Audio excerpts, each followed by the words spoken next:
Bismillahirrahmanirrahim. Assalamualaikum warahmatullahi wabarakatuh.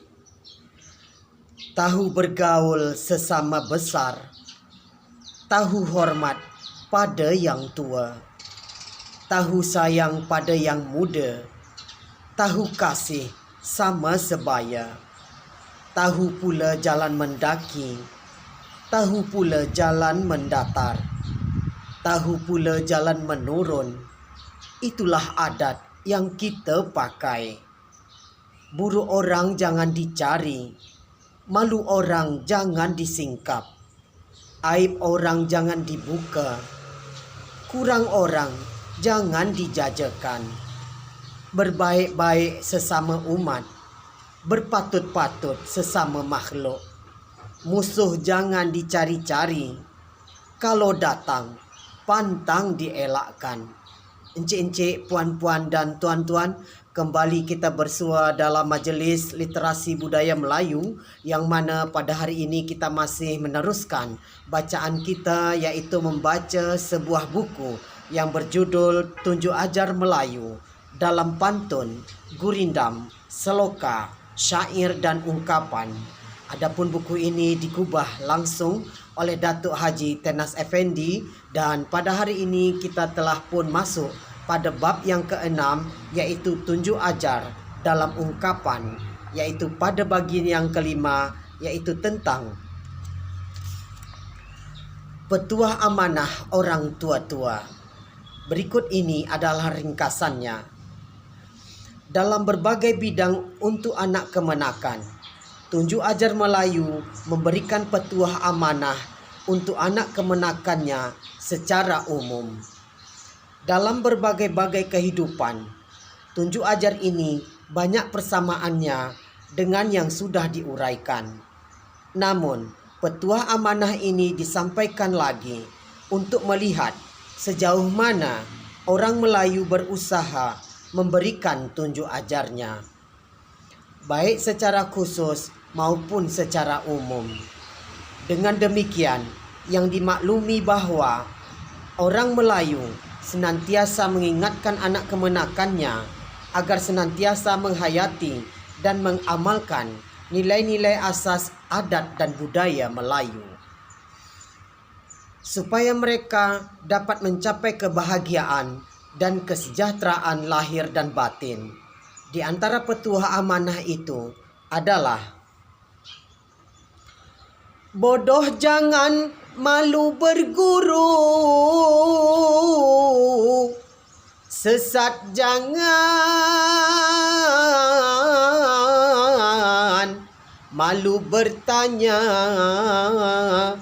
salah cepat meminta maaf, berdosa cepat meminta ampun. Kalau tertumbuk di ujung jalan, cepat berbalik ke pangkal jalan.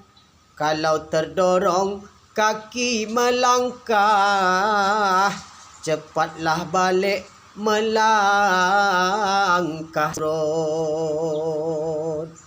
Ilmu orang dihormati, lebih orang dihargai. Jauhkan sifat besar diri, jauhkan sifat tinggi hati, jauhkan sifat sombong bongak. Itulah adat yang kita pegang. Berfikir dengan jernih, tegak dan pemandangan, tegak dengan pemandangan jauh, duduk dengan hati lapang. Peganglah amanah baik-baik, kenanglah petuah dengan selidik. Kerja yang baik patut dipercepat supaya tidak dimasuki yang buruk. Kerja yang buruk diperlambat, untung disela oleh yang baik. Jauhkanlah sifat pemarah, orang pemarah cepat boleh. Kalau keterlaluan kena sembelih. Sifat pemarah teramat buruk, pagi begaduh, petang beramuk, seteru banyak nama pun busuk, fikiran tumpal akal pun suntuk. Sifat pemarah jangan dipakai, kerana hidup selalu bertikai. Apabila pemarah dijadikan sifat, banyaklah kerja membawa mudarat.